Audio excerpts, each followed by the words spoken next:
Sekarang kita lanjut bahas manga Catenaccio. Sebelumnya kita melihat Araki yang berhasil menang dan membuktikan tantangan dari sang pelatih Olivero untuk bisa masuk ke klub. Araki berhasil mengalahkan Rafael. Itu hari pertama Araki di Italia. Nah, bagaimanakah kelanjutan cerita Araki di Italia? Langsung aja kita bahas.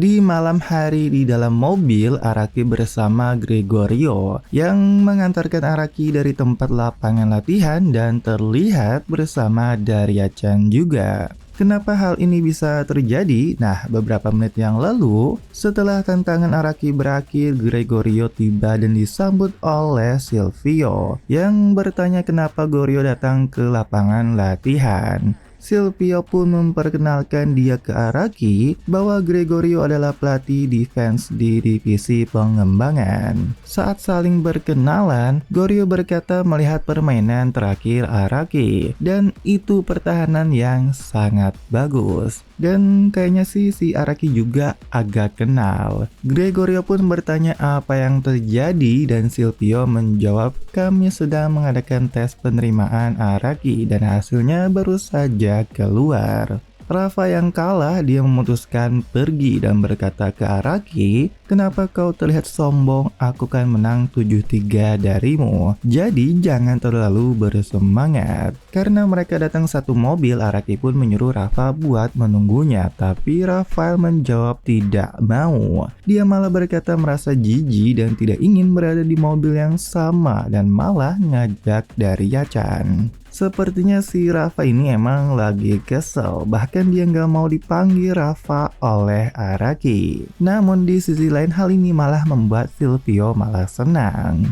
Dan Silvio pun menepuk pundak Gorio berkata, kau datang pada waktu yang sangat tepat.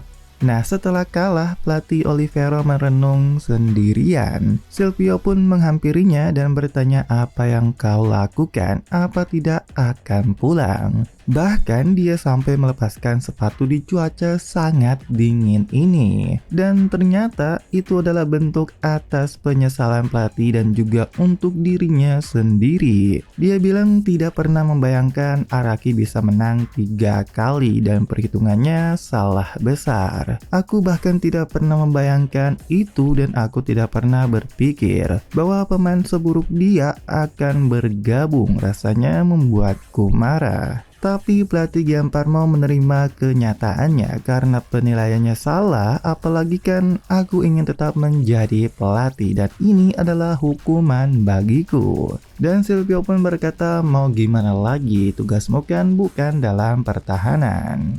Dan sambil bercanda, Silvio berkata meski begitu Olivero telah naik ke divisi pertama berkat pelatih Gianparmo dan aku memilikimu untuk itu. Namun sepertinya pelatih juga sudah tahu maksud Silvio dan berkata katakan saja dengan jelas bahwa maksud Silvio jangan berharap ada pembelian pemain di musim dingin. Suasananya pun entah kenapa jadi tegang meskipun Olivero punya banyak pemain yang cedera tapi itu tidak kritis amat. Dan pelatih Gianparmo pun sepertinya menolak dan ingin manajemen melakukan transfer di musim dingin dan menunggu pasar transfer musim panas. Silvio pun menjawab kau harus bertahan di divisi pertama dengan kekuatan yang kau punya saat ini. Tapi Gianparmo berkata supporter itu berharap ada penyelamat yang akan memecahkan situasi dan mereka tidak akan puas jika tidak ada pemain baru. Dan sepertinya pelatih Gianparmo menyindir soal transfer Araki dan menganggap Araki sangat lemah.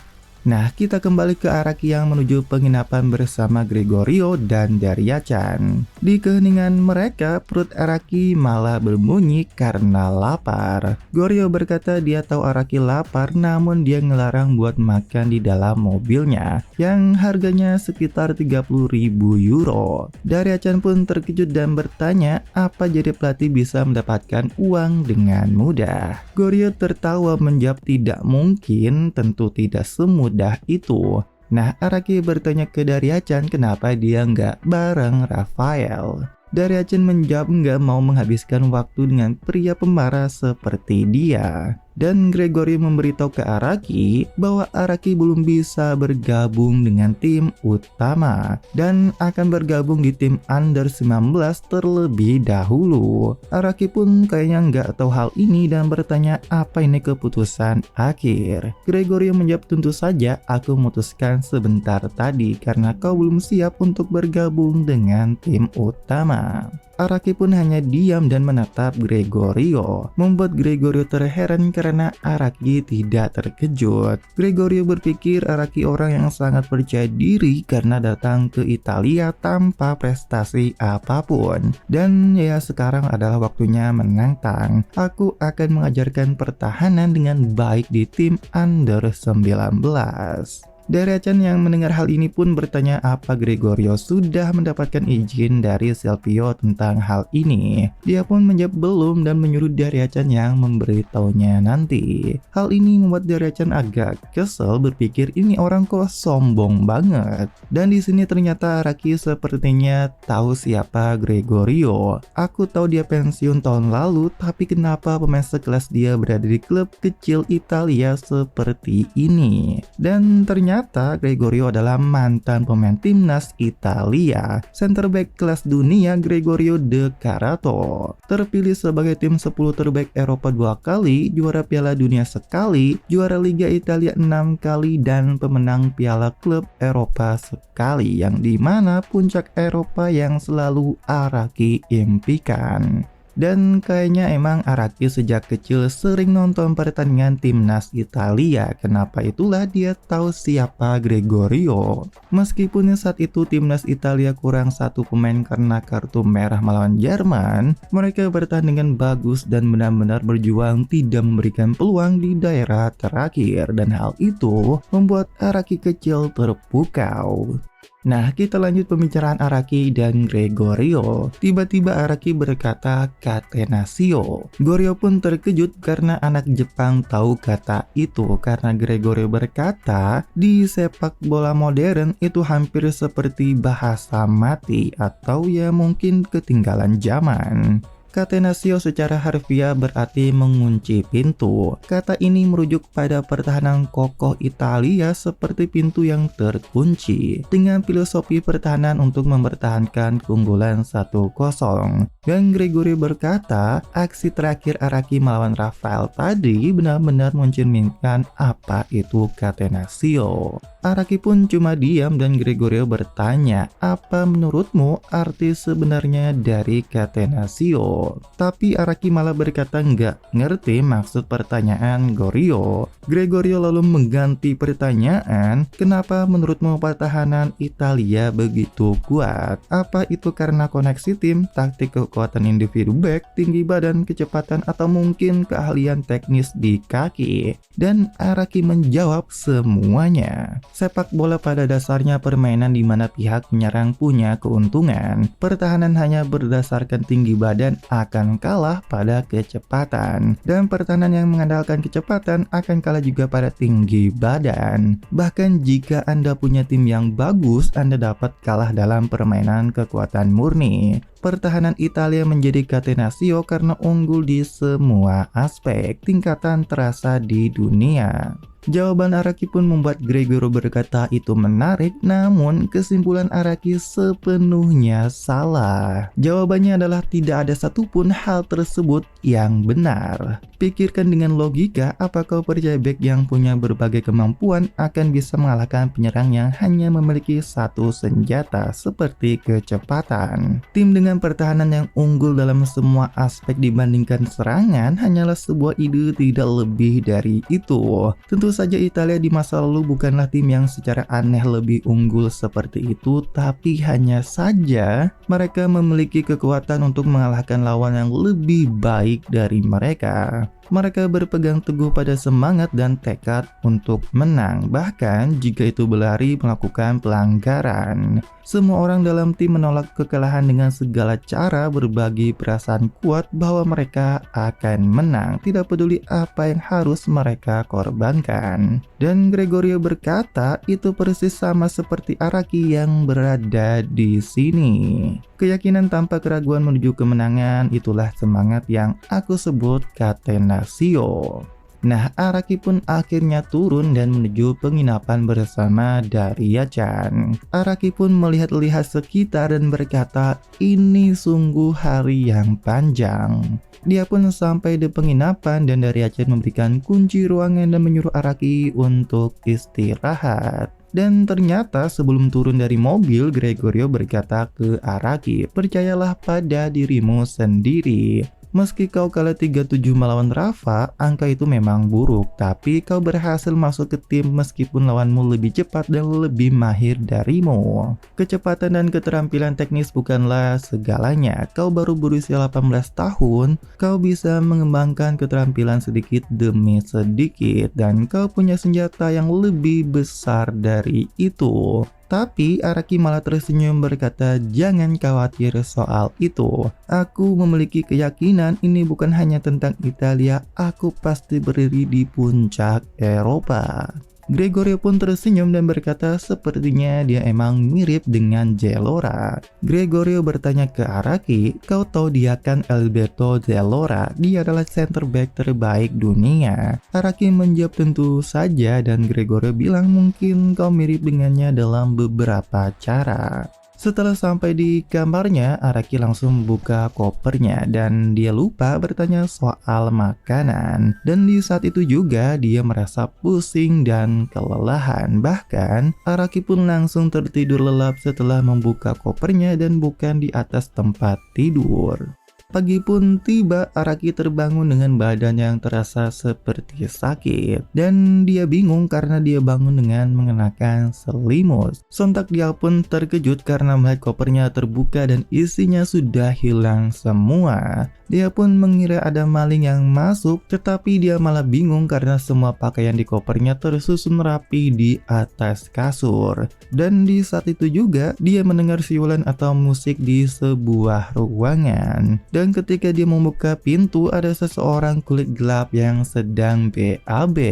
Tentu Araki pun bertanya siapa dia, apakah pintunya terbuka dan kau juga membuka koperku. Anak tersebut pun agak panik dan berkata jangan salah paham. Dan kocaknya dia berkata akan menjelaskan setelah selesai buang air besar. Tentu dong Araki nyaut, itu bukan yang sedang kita bicarakan. Orang tersebut sudah tahu ada pemain Jepang baru yang akan datang. Jadi dia ingin menjenguk, tapi pintu kamar Araki terbuka. Ya padahal emang koper Araki sendiri emang udah terbuka dari awal. Dan orang tersebut membantu dengan membongkar semuanya. Tapi ya Araki berkata jangan masuk gitu aja, dan banyak hal yang ingin kukatakan. Pertama-tama siapa dirimu? Dan dia adalah Momo Traore, anggota FC Olivero Under 19 yang sama dengan Araki. Dia pun lanjut menjelaskan saat dia membongkar koper Araki, dia melihat toilet agak kotor dan merasa dia harus membersihkannya. Araki pun berpikir itu masuk akal, tapi tentu bukan itu maksudnya. Araki bilang jangan buang air besar di kamar orang lain, kalau kau ingin melakukannya lakukan saja di kamarmu sendiri. Nah ternyata si Momo ini bukan penghuni asrama. Dan di saat itu juga Araki menendang Momo keluar. Ya mau gimana lagi, tiba-tiba ada orang asing di kamar kalian dan malah ditambah berak gitu aja.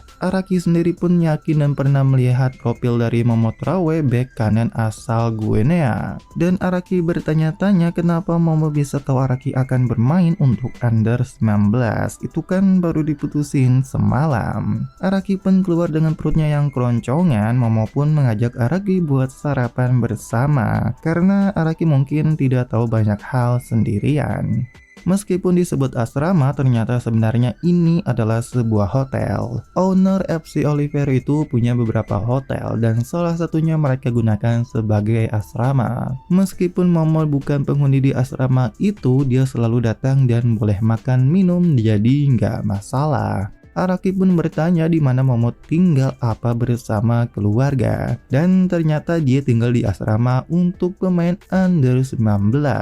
Araki pun kaget apa beneran begitu, dan ya Momo menjelaskan bahwa paman yang punya uang banyak tidak bisa menggunakan mobil di sini. Mereka tinggal di pulau utama Panesia dan pemain dari tim pengembangan muda pada dasarnya tinggal di asrama. Dan Araki pun bertanya, kenapa kau sangat membenci asrama pemain sepak bola, apa itu kotor? Momo menjawab bukan karena kotor juga, tapi tempat itu bukanlah tempat yang istimewa. Araki pun agak sedikit bingung dengan penjelasan dari Momo, dan tiba-tiba si Rafa dan Bruno datang. Araki pun menyapa Rafa dan bertanya, apa kau baru bangun? Rafa sendiri menjawab dengan sopan, kemarin capek banget jadi tidur agak lama. Dan kocaknya sepertinya si Rafa ini nggak sadar dan lupa dia capek karena Araki. Dan dia pun diam dan langsung pergi. Ya Araki sendiri juga lupa kemarin Rafa marah, jadi sekarang saat bertegur sapa malah jadi menciptakan ketegangan. Namun si Bruno malah diam tepat di belakang Araki dan bertanya siapa. Araki memperkenalkan diri bahwa dia rekrutan baru, senang bertemu denganmu. Tapi setelah itu malah mereka pada diem. Araki pun agak bingung, habis itu Bruno menjawab dan memperkenalkan diri. Momo memberitahu Araki ternyata si Bruno ini agak lambat dalam berbicara, jadi bukan berarti dia pendiam. Ketika kau sudah akrab dengannya, dia akan banyak bicara. Tapi Momo pikir Araki sudah tahu juga soal Bruno karena dia adalah wonderkid dari FC Olivero. Seumuran dengan Araki yang sudah bermain di tim utama Serie A pada usia 18 tahun, yang lebih mengejutkannya lagi ternyata Bruno satu-satunya pemain yang promosi atau naik dari Akademi FC Olivero ke tim utama sejak sistem pengembangan pemain diperbarui. Araki pun terkejut dengan itu dan Momo kaget juga Araki ternyata belum mendengarnya. Selain Bruno, selama waktu yang cukup lama tidak ada pemain under 19 yang berhasil naik ke tim utama. Dan di sini ditampilkan saat Bruno menangis dan Silvio ada di sana berkata semuanya gagal. Itu bukan salahmu, kau tidak bersalah. Aku harus mengubah seluruh struktur pengembangan pemain. Jangan pernah pikirkan tentang pemain mediocre yang hanya setengah-setengah. Agak bingung sih buat kalian, tapi intinya hanya si Bruno ini ajalah yang promosi meninggalkan semua rekannya. Araki yang mendengar hal itu berkata, bukankah fakta tidak ada yang bisa promosi adalah tanda pengembangan ini telah gagal? Dia pun dengan serius bertanya ke Momo alasannya, apa tidak ada pemain berkualitas atau ada persyaratan naik yang sangat sulit? Momo menjawab, aku rasa ada pemain berkualitas di sini, tapi sistem pengembangan kita sangat spesifik, hampir tidak ada yang bisa memenuhi syarat untuk naik. Dan ternyata untuk promosi, cara satu-satunya adalah pertandingan promosi melawan tim B. Biasanya di sistem pengembangan sepak bola Italia itu under 19 itu puncaknya. Tetapi di sini ada tim under 23B di atasnya. Jadi pemain under 19 umumnya berusaha untuk naik ke tim B terlebih dahulu. Dan proses promosi itu punya dua tahap. Pertama, dengan mencapai 2 kemenangan berturut-turut dalam Liga Under 19 atau turnamen piala. Nah, kemudian mereka bisa mengajak melakukan pertandingan promosi. Yang kedua adalah masalah besar. Jika tim under 19 memenangkan pertandingan promosi lawan tim B, setidaknya satu pemain yang tampil baik bisa promosi naik. Namun jika hasilnya seri atau kalah, tidak peduli seberapa bagusnya mereka bermain, tidak ada yang bisa naik. Kalau dipikir sistem ini agak gila juga sih. Araki pun mulai berpikir dan ngerti bahwa tantangannya cukup sulit mengalahkan tim under 23. Nah ternyata si Araki sendiri udah siap tidak akan langsung digunakan di tim utama. Tetapi jika mereka memasukkanku ke tim under 19 daripada tim B, itu berarti mereka tidak akan memberikan perlakuan khusus. Meskipun Araki punya kontrak profesional, mereka ingin Araki naik dengan kemampuannya sendiri. Meski begitu, si Araki ini malah tersenyum dan berkata, pertama-tama ayo kalahkan tim Under 23. Nah, Momo lupa memberitahu yang ternyata tim Under 19 diberi handicap atau keunggulan 2 gol saat memulai pertandingan. Tentu Araki bingung dan terkejut dengan hal itu. Nah, di sini Araki terus sedang pemeriksaan medis yang hasilnya tidak ada masalah dan lancar. Setelah itu pun dia menandatangani kontrak profesional bersama Silvio. Silvio berkata nggak perlu lagi membaca isi kontrak, yang penting adalah satu hal bagimu. Kontrak 2 tahun, lebih tepatnya hanya 1,5 tahun sampai musim panas mendatang. Biasanya ketika klub mendapatkan pemain muda berbakat, mereka akan menandatangani kontrak jangka panjang minimal 4 tahun atau lebih. Itu masuk akal karena mereka ingin melihat perkembangan pemain muda selama jangka panjang. Dengan kata lain, ini bukan sesuatu yang berharga bagi Araki. Pikirkan ini sebagai kontrak percobaan. Jika kau bisa memberikan hasil dalam 2 tahun, maka kita akan memperpanjang kontrakmu. Nah, setelah menandatangani kontrak, Silvio memberi sebuah surat, lebih tepatnya sih tiket pertandingan FC Olivero kepada Araki. Silvio menyuruh Araki untuk menonton pertandingan liga untuk Olivero, dan Araki juga bisa mengajak 1 orang dan datanglah untuk menonton. Nah, di sini Araki menyinggung tentang sistem pertandingan promosi dan bertanya dengan handicap 2 gol kenapa tidak ada yang bisa naik. Dan Araki berkata apa semuanya baik-baik saja. Silvio menjawab tidak ada masalah, dan ternyata si kakek Silvio lah yang membuat sistem pengembangan saat ini. Penjelasan gelar Silvio agak rumit, tapi dia sering menggunakan sebutan kepala pencari bakat. Tapi secara nyata dia adalah direktur olahraga. Dia bertanggung jawab atas semua peningkatan tim. Nah, saat Silvio menjawab pertanyaan dari Araki soal alasan tim Under 19 tidak bisa menang, dia malah mengalihkan pembicaraan dan berkata, oh iya, mulai dari besok kau akan bergabung dengan Under 19. Selain itu, 3 hari lagi akan ada pertandingan promosi yang dihasilkan dari kemenangan beruntun Under 19 pada akhir tahun. Dan Araki harus melihatnya langsung dengan mata kepalanya sendiri. Nah, Araki pun bergabung dengan tim Under 19. Araki memperkenalkan dirinya dan terlihat ada pelatih Gregorio juga. Dan alasan mengapa Under 19 tidak bisa menang itu cuma ada 2 pilihan. Intinya, apakah Under 23 itu sangat kuat atau apakah Under 19 lah yang sangat lemah. Disitulah alasan Silvio menyuruh Araki untuk melihatnya sendiri. Nah, pada tanggal 7 Januari di Stadion Arthur, pekan ke-20 seri A FC Olivero melawan US Salisa yang akan segera dimulai. Nah, ternyata Araki yang dapat tiket atau undangan dari Silvio, dia mengajak Momo. Dan ternyata dia diundangan di tempat VIP.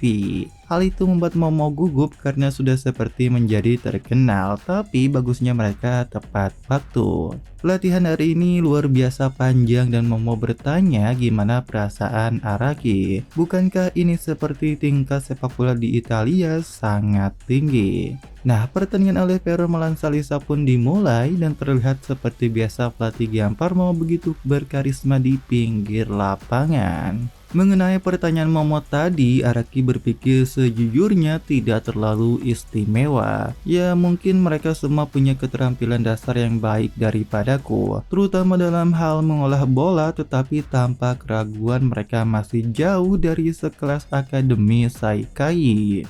Araki pun membandingkannya dengan pengembangan pemain di Jepang yang berada di tingkat tinggi, dan ini pun hanya tim muda dari klub regional Italia, jadi mungkin tidak bisa dibandingkan. Namun Araki berkata ada 2, 3, 4 pemain yang jelas-jelas unggul di antara mereka sambil melirik ke arah Momo.